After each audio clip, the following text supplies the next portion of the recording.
저는 교육 전도사 시절부터 지금까지 12년째 목회를 하고 있습니다. 우리 성도님들께서도 한 10년 이상 무슨 일을 꾸준히 하시다 보면은 반복해서 하시다 보면은 어떤 습관이라고도 하고 혹은 뭐 내공이라고도 할 수 있는 일들이 일어나잖아요. 목사인 저에게도 습관이 있습니다. 언제부터인가 제 일상의 삶 속에서 설교의 아이디어를 찾는 습관이 있습니다. 주일에 이렇게 사역을 마치고 이제 집으로 돌아가면은 좀 쉬었다가 월요일부터는 목회자들끼리 하는 용어로 소위 가정 목회를 시작합니다. 그러면서도 사실 설교에 대한 생각은 월요일부터 시작을 하게 되는데요. 수요 예배는 또 어떻게 설교를 해야 되나? 수요 예배 끝나고 나면 토요 기도회는 어떻게 말씀을 또 전해야 하지?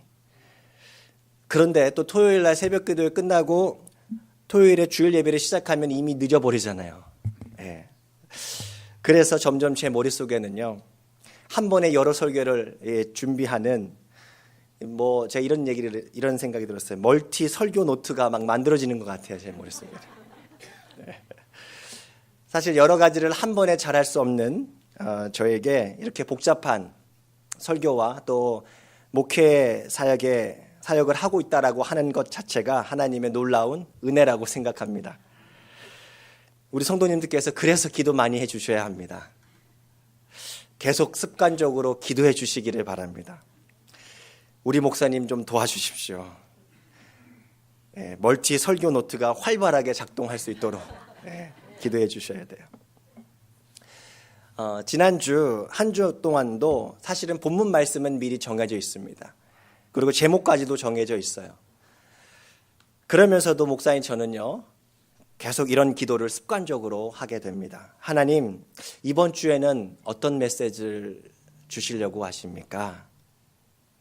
그러면서 본문 말씀을 계속해서 반복해서 또 묵상하고 또 다양한 기사, 뭐 칼럼, 뭐 나누었던 대화들, 뭐 이런 것들을 다 하나씩 생각하게 됩니다. 그런데 이번 주에는 참 이상할 정도로 반복해서 한 단어가 제 마음을 자꾸 두드리는 것을 경험했습니다. 그 단어는 바로 습관이었습니다. 참 신기하다 싶어서 제가 아내에게 가서 제 생각을 이렇게 나누었습니다. 여보, 이상하게 이번 주에는 하나님께서 내게 자꾸 습관에 대해서 말씀을 하시는 것 같아. 그랬더니 믿거나 말거나입니다. 아내가 이렇게 대답합니다. 여보랑 나는 참 신기하네. 나도 요즘 습관에 대해서 묵상했는데. 한편으로는 부부니까 뭐 텔레파시 같은 것도 있고 또 하나님께서 뭐 영적으로 또 통하는 것이 있어서 내심 좋다 하면서도 좀 더 생각을 해보니까 아니, 이거 총체적으로 우리 부부가 바꿔야 할 좋지 못한 습관이 있어서 말씀해 주신 것은 아닌가 하는 생각을 하면서 마음이 사실 찔렸습니다. 여러분 아시는 대로 습관에는요, 좋은 습관과 나쁜 습관이 있습니다. 습관의 힘이라는 책을 쓴 사람이 찰스 두이그라고 하는 뉴욕 타임즈 기자인데요. 이분이 이 책 하나를 쓰기 위해서 무려 700여 편의 학술 논문을 뒤져보고 또 300명이 넘는 과학자와 경영자에게 인터뷰를 했다고 합니다. 대단하죠? 그분의 주장을 간단하게 요약하면 이렇습니다. 습관은 하나의 사이클을 가지고 있다고 하는 거예요. 신호를 보고 또 신호에 대해서 반응하여서 반복하는 행동을 하고요. 그에 따른 보상을 얻게 되는 것이 반복되면서 하나의 습관이 만들어진다고 합니다. 즉 신호, 반복 행동, 보상이 이렇게 계속해서 돌아간다는 거예요.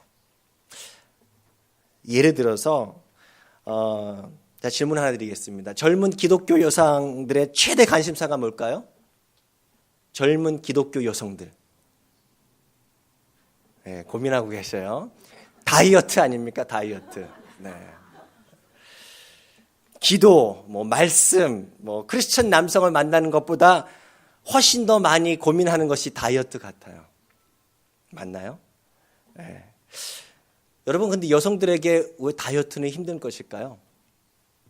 어느 날 모델 같은 몸매를 가진 연예인을 본 후에 자신을 들여다보니까 여전히 통제되지 않은 식탐, 그로 인한 늘어나는 몸이 자꾸 비교되는 것을 느끼게 된다고 합니다. 그러면서 자존감이 상하게 된다고 하죠. 그러면서 어떻게 하죠? 극단적인 다이어트 방법을 찾습니다. 어떤 분은 황제 다이어트, 어떤 분은 덴마크 다이어트. 제가 이름도 헤아릴 수 없을 정도로 수없이 많은 다이어트 종류가 있더라고요. 다이어트 하기로 마음을 먹고 이제부터는 토끼처럼 먹기 시작한 며칠째가 되던 그 시간, 길을 가고 있는데 너무 맛있는 빵집 빵 냄새가 나는 거예요. 신호를 받아들이게 되는 거죠. 그리고 빵을 먹는 것은 행위예요. 그렇죠? 맛있는 그 빵을 먹으면 기분이 아주 좋아지는 것은 보상이에요. 그런데 이 주장의 핵심은, 포인트는 여기에 있습니다. 습관이 일단 만들어지면요, 신호를 보자마자 우리의 뇌에서 이미 보상을 기대하고 있다는 거예요. 재밌지 않습니까? 빵 냄새를 맡자마자 우리의 뇌 안에는요, 이미 빵을 먹고 기분이 좋아지는 것을 그냥 상상하게 된다고 합니다.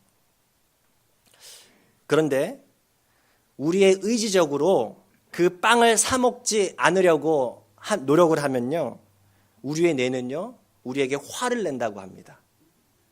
왜 빵 안 먹는 거야? 그러면서 아주 기분이 불쾌해지고 또 우울해지게 된다고 합니다. 담배도 마찬가지인데요, 사실. 그렇죠? 이 책에서는요, 우리의 의지적으로 행위를 바꾸려고 하지 말고 신호와 보상을 통제하라고 조언합니다. 말하자면 이런 거예요. 빵 냄새가 나는 골목을 피해가라. 네. 혹은 빵을 먹어서 얻게 되는 그 보상, 기분이 아주 좋아지는 그 감정의 대체 보상을 만들어라. 예를 들면 아로마 모욕을 한다, 이런 식으로 다른 보상으로 대체해 주라는 얘기예요. 아주 과학적이면서도 심리적이고 참 재밌게 잘 쓰여진 책이라고 생각합니다. 나쁜 습관을 고쳐서 인생을 한번 변화시키고자 하시는 분들에게 아주 도전을 주는 책임에는 분명합니다. 그런데 우리가 가지고 있는 이 성경에서는요, 이분이 그렇게 힘들게 찾은, 굉장하게 발견한 것 같은 그 습관에 대해서 이미 2500년부터 가르쳐주지 않습니까? 다니엘서 6장 10절의 말씀 우리 같이 한번 읽겠습니다. 시작. 다니엘이 이 조서에 왕의 도장이 찍힌 것을 알고도 자기 집에 돌아가서는 윗방에 올라가 예루살렘으로 향한 창문을 열고 전에 하던 대로 하루 3번씩 무릎을 꿇고 기도하며 그의 하나님께 감사하였더라. 아멘. 다니엘의 뛰어난 능력을 시험했던 동료 총리들이 그 당시 왕이었던 다리오 왕에게 새로운 법을 제안합니다. 앞으로 누구든지 왕 이외에 어떤 신이나 사람에게 절을 하면 사자굴에 넣는 법을 우리 만드십시다 했던 거예요. 왕이 그 말씀을, 그 법안을 보더니 아주 흡족했습니다. 그래서 바로 도장을 찍어버렸어요. 그런데 다니엘이 어떻게 했다고요? 왕의 도장이 찍힌 것을 알고도 자신이 했던 대로 계속하면은 사자굴에 쳐놓게 된다는 것을 알면서도 전에 하던 대로, 즉 습관대로 기도하며 하나님께 감사하였더라라고 얘기합니다. 여러분, 이 당시 다니엘은요, 소년이 아니었어요. 80세가 넘는 노인이었는 거 아십니까? 평생에 걸쳐 쌓았던 기도의 습관이 믿음의 사람 다니엘을 만들었던 것이에요. 우리 예수님께서도 습관의 힘을 잘 알고 계셨습니다. 누가복음 22장 39절 말씀 한 번 더 읽겠습니다. 예수께서 나가사 습관을 따라 감람산에 가심에 제자들도 따라갔더니 십자가에 달리시기 전에 예수님께서 마지막으로 제자들과 하셨던 일이 뭐라고요? 습관을 쫓아서 늘 하시던 대로 하던 그 일, 기도하시는 것이었습니다. 세상을 구원하는 메시아로서의 사명을 감당하기 위해서는요, 반드시 십자가의 길을 걸어가셔야 했습니다. 사실 예수님께서는요, 십자가를 피하고픈 유혹이 있었습니까? 없었습니까? 있었어요. 사람이었기 때문에 그래요. 하지만 그 유혹을 이길 수 있게 했던 것이 뭐라고요? 예수님의 기도하는 습관이었습니다. 오순절 성령 강림 사건이 있었던 밤에도 제자들은요, 습관을 쫓아서 모여서 함께 기도하고 있었습니다. 당시 경건한 유대인은요, 하루에 3번 3시, 6시, 9시에 기도를 했습니다. 그런데 사도행전을 보면요, 이 3번의 시간 말고도 초대교회 공동체는요, 저녁에도 또 밤에도 기도했던 모습들을 우리는 발견하게 됩니다. 여러분, 오늘 말씀을 좀 더 깊이 이해하기 위해서는요, 유대인들이 어떻게 시간과 하루를 이해했는지 아시면 아주 도움이 됩니다. 함께 잠깐 살펴보겠습니다. 유대인들의 그 시간에 대한 이해예요. 여러분, 시계는 그 당시 없었죠? 오늘날의 시계는 그 당시 만들어지지 않았어요. 시계가 없었을 당시였는데 그들에게 하루는요, 낮과 밤으로 이루어져 있습니다. 낮은 보통 해가 뜨기 오전 6시부터 해가 지는 오후 6시까지 12시간이 낮이었습니다. 저희들은 언제부터 시간이 시작하죠? 자정 12시부터 시작이 되잖아요. 근데 이분들은 오전 6시부터 시작을 합니다.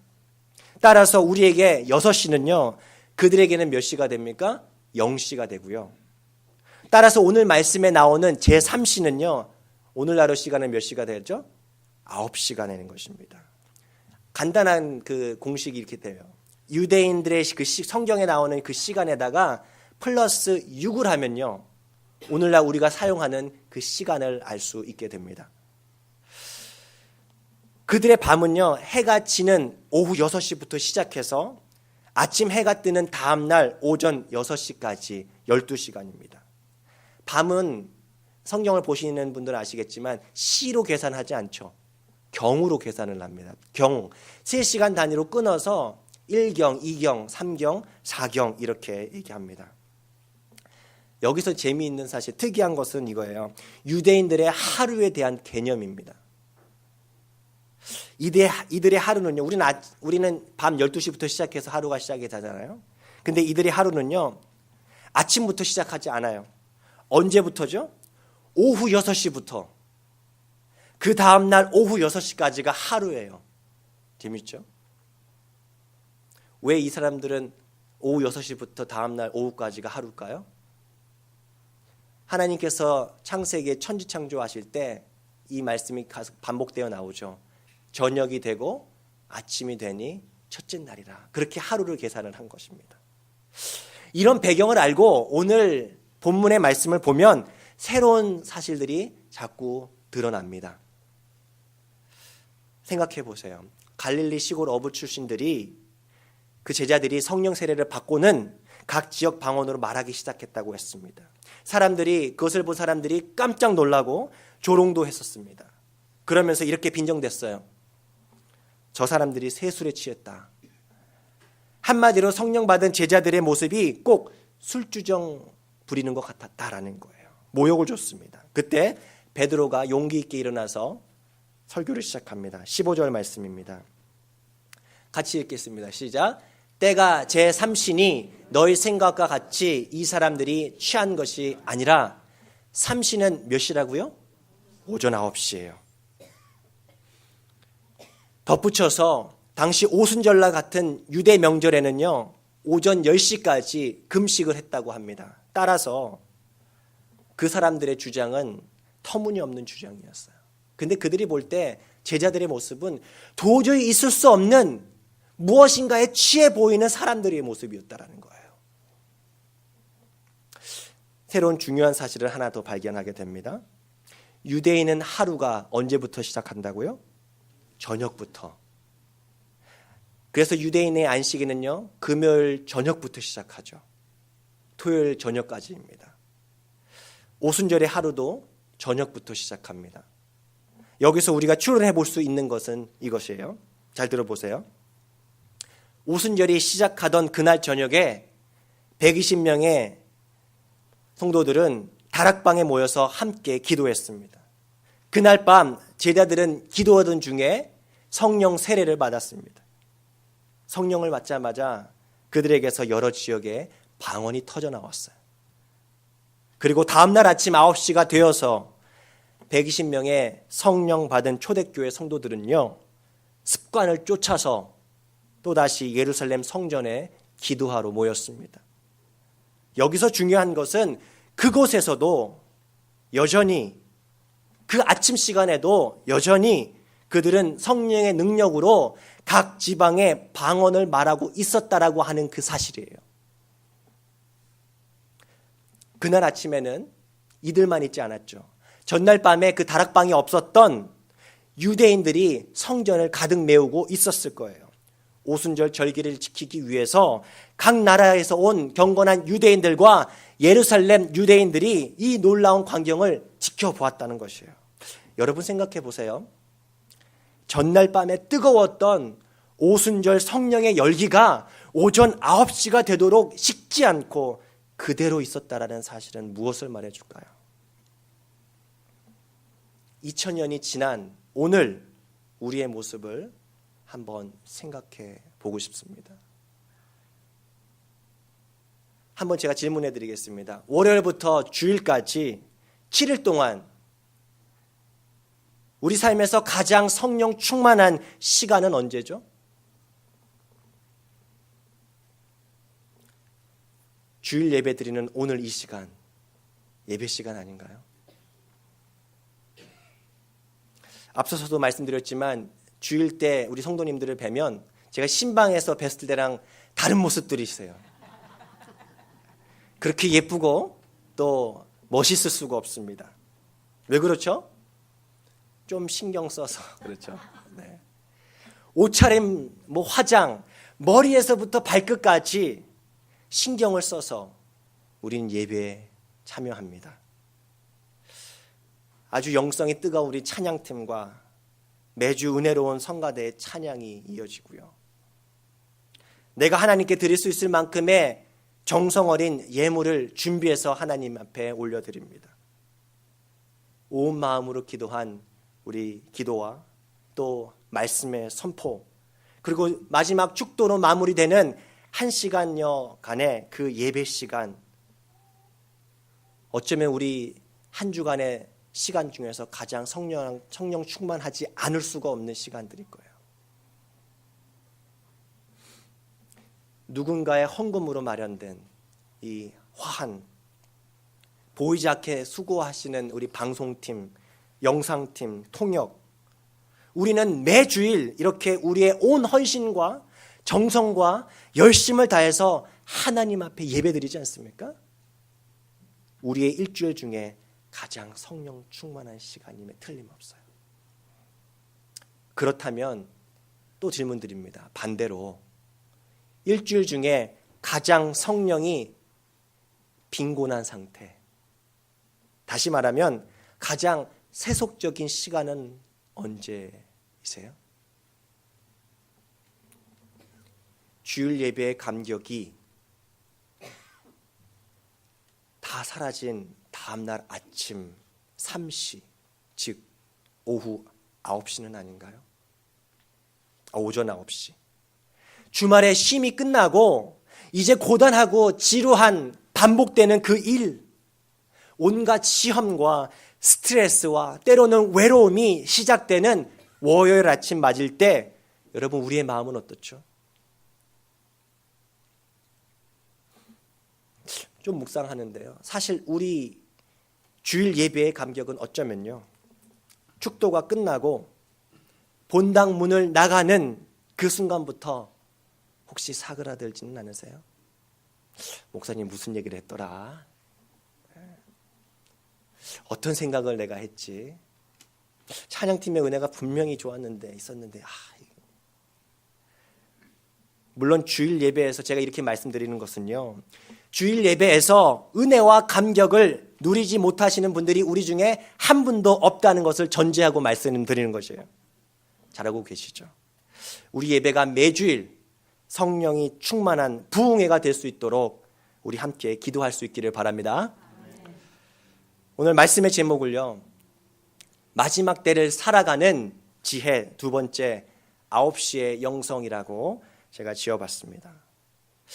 지난주에 예배에 참여하시지 못하신 분들이 계신 것 같아서 조금 설명이 필요합니다. 왜 마지막 때인가? 왜 마지막 때라고 하는 것인가? 언젠가 예수님께서 이 땅에 오심은 구원이 시작이 되었음을 알리는 신호라고 했습니다. 예수님께서는 믿는 우리들과 성령으로 함께 하시겠다고 약속하셨어요. 언제까지요? 세상 끝날까지. 근데 세상 끝날이 언제죠? 예수님께서 심판주로 다시 오시는 그날, 오늘 본문 말씀에는 주의 영화로우신 그날, 즉 재림의 날에 끝이 난다고 했습니다. 예수님의 오심과 다시 오심 사이의 그 기간을 성경에서는요, 마지막 때라고 얘기하고 있는 것입니다. 왜 마지막 때라고 하는가? 우리는 예수님의 다시 오실 날을 알 수 없기 때문입니다. 성경을 조금 읽으신 분들은 아직 온 세상에 예수님이 전파되지 않았으니까 아직 멀었지 않습니까? 라고 계시는 분 계세요? 그건 여전히 우리 생각인 거죠. 베드로는 얘기합니다. 그날이 도적같이 올 것이니 누구든지 깨어 있으라. 만약 내일이라고 하면, 만약 그 날이 10년이라고 하면, 혹은 100년이라고 하더라도 우리는 오늘을 살아가는 이 시간은요, 우리에게 있어서 마지막 때임에는 틀림없습니다. 그래서 이 마지막 때를 살아가는 지혜, 오늘 두 번째 주제로 9시의 영성이라고 생각해 봅니다. 하룻밤이 지나도 사그라들지 않았던 오순절 성령의 열기처럼 어떻게 하면 주일이 지난 후 월요일 아침 9시가 되어도 계속해서 성령의 충만함으로 살아갈 수 있을까? 아니, 월요일, 어떤 분에는 월요일 아침이 아니겠어요? 월요일 오전 6시,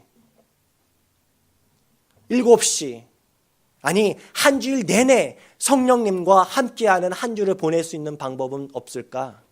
한번 생각해 봅니다. 여러분 어떻게 하면 그렇게 살 수 있을까요? 그렇게 살고 계시나요? 그러면서 이 복음 성가가 제게 자연스럽게 떠올랐습니다.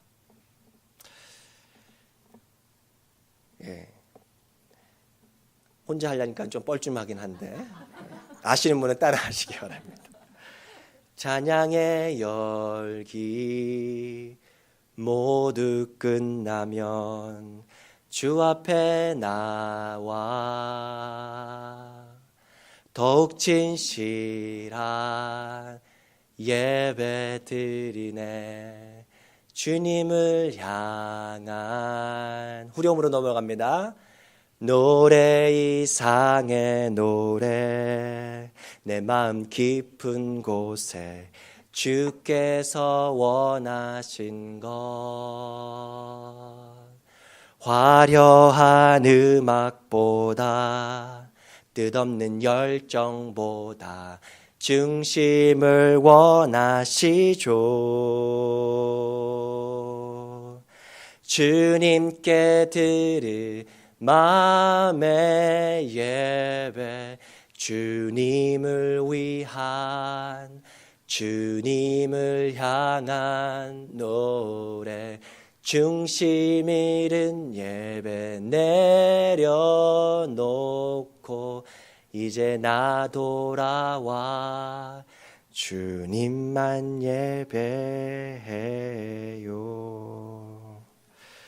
예, 아멘. 이 노래 아주 새 찬양 같지만 10년도 더 된 옛날 찬양입니다. 네. 이 찬양의 제목은요, 한국말로 마음의 예배라고 했는데 영어로는요, Heart of Worship이에요. 예배의 중심, 예배의 심장이라고 하면 되겠죠.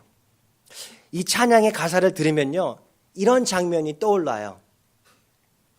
아주 뜨겁게 소리를 치면서 온몸으로 방방 뛰면서 드렸던, 마치 콘서트를 방불케 하는 그러한 어떤 열정적인 찬양의 예배가 끝난 후 자리를 가득 메웠던 모든 성도들이 다 빠져나가고 그 널따란 예배당에 홀로 나 혼자 남아있을 그 시간, 고요한 그 시간에 우리는 또 다른 예배, 어쩌면 더욱 진실한 예배가 그때 바로 시작한다라는 의미입니다. 오전 9시에 영성을 갖기 위해서는요, 우리의 예배를 한 주일에 한 번 있는 그러한 세레모니로, 원타임 이벤트로 제한해서는 안 된다는 사실을 깨닫게 되는 거예요. 그럼 어떻게 할 수 있을까요? 다니엘처럼, 예수님처럼, 제자들처럼 우리에게도 영적인 습관이 반드시 필요하다고 하는 사실입니다.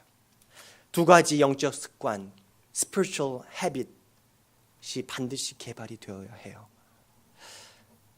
첫 번째 습관입니다. 첫 번째는 기도의 습관입니다. 같이 한번 읽겠습니다. 기도의 습관.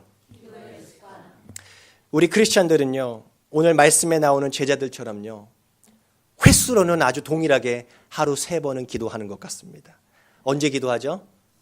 아침, 점심, 저녁, 밥 먹을 때. 어떤 분들은 2번 하시기도 하잖아요. 그리고 반대로 어떤 분들은 4번도 하십니다. 어떻게 해요? 간식도 먹어야 되니까. 사도행전 3장에서 베드로와 요한이 40년 된 안진뱅이를 고칠 때가 언제였죠? 제9시 기도하러 갔을 때. 로마인 백부장 고넬료가 환상 중에 하나님의 사자를 본 건 언제인 줄 아세요? 제9시, 오후 3시예요. 9시는요. 플러스 6을 하면 15시니까 오후 3시예요. 그때 되었을 때. 성경에는 고넬료는 어떤 사람이라고 얘기합니까? 하나님께 항상 기도하는 사람이었다. 베드로가 환상을 본 시간은 언제인 줄 아세요?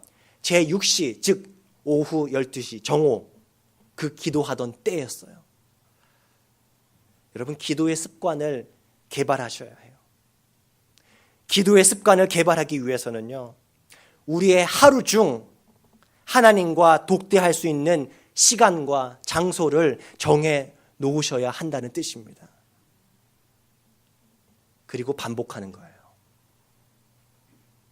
그것이 우리에게 습관이 되도록,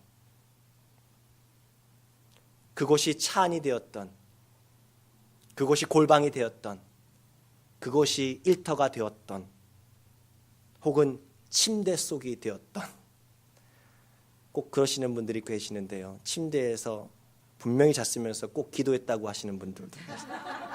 제가 누구라고 말하지는 않겠습니다. 하나님과 만나는 장소와 시간을 꼭 정하시기 바랍니다.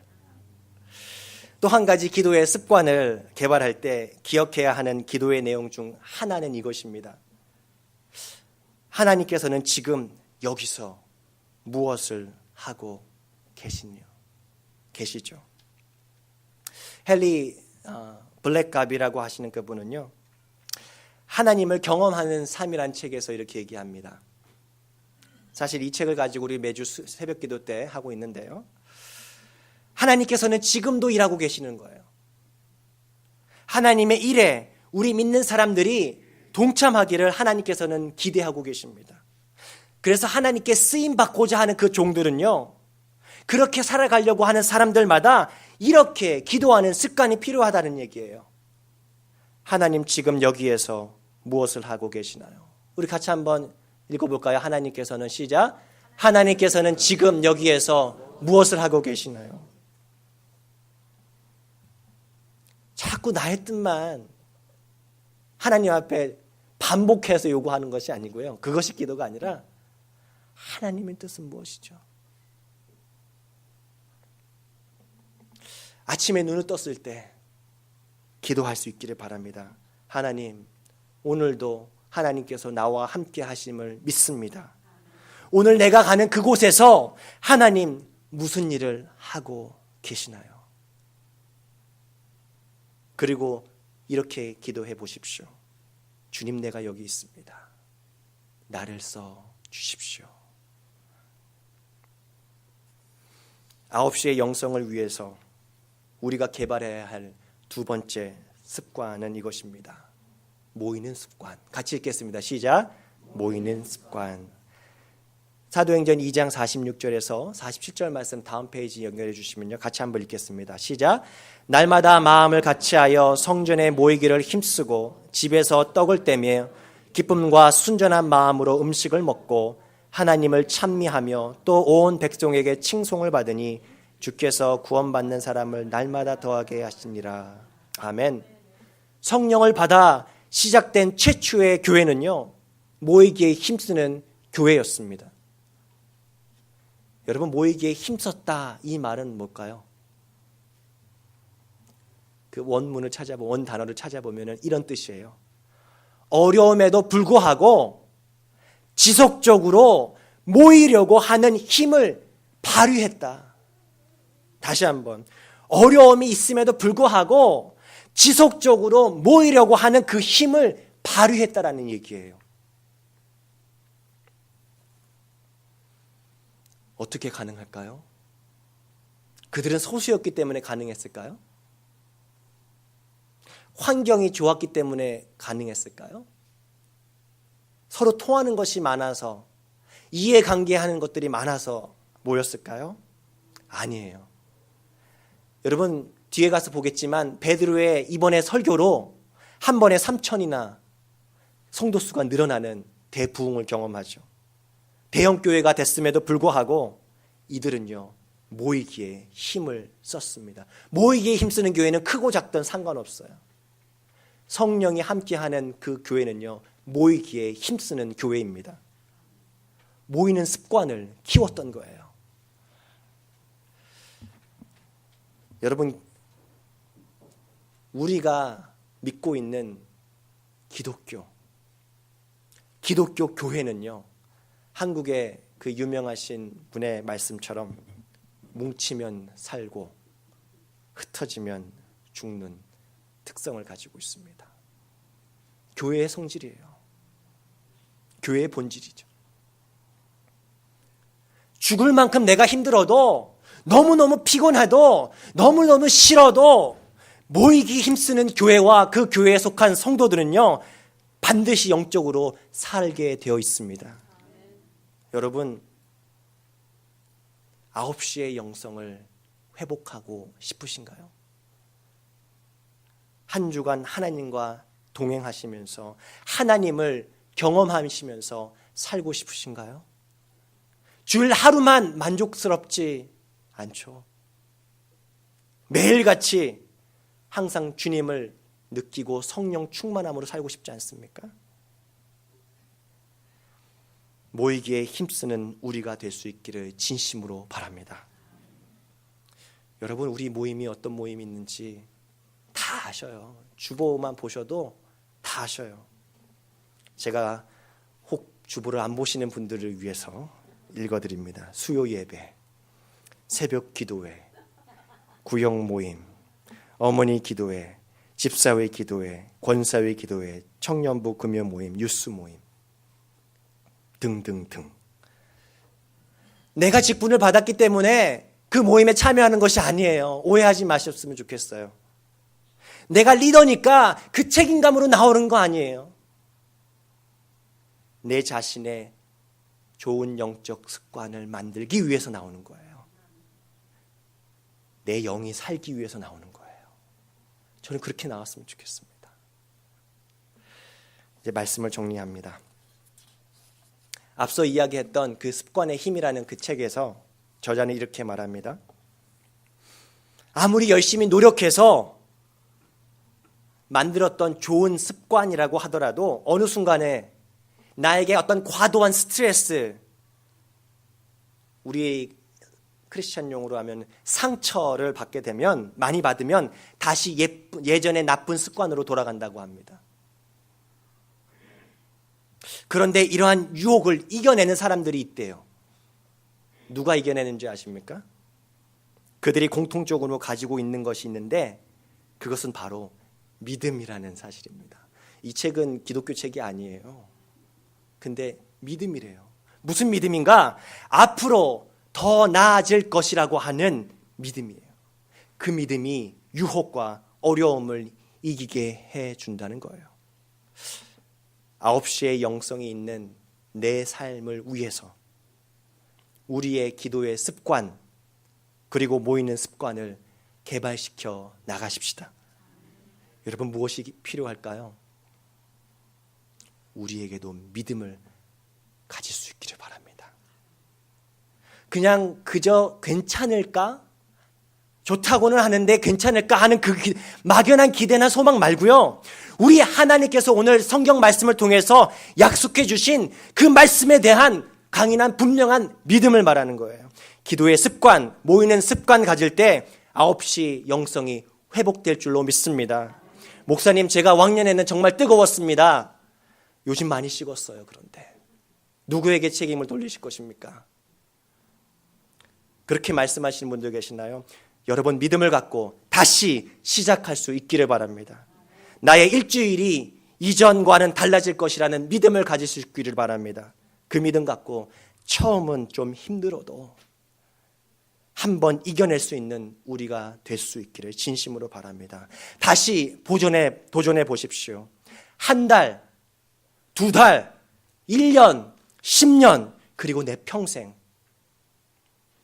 우리의 삶의 책장을 누군가가 읽어내려 갈 때 우리도 다니엘처럼, 우리도 예수님처럼, 우리도 제자들처럼 삶의 어려운 위기 속에서도, 극심한 스트레스 상황 속에서도 습관을 쫓아 기도했노라, 습관을 쫓아 모이기에 힘썼노라 라고 기억될 수 있기를 진심으로 바랍니다. 같이 기도하겠습니다.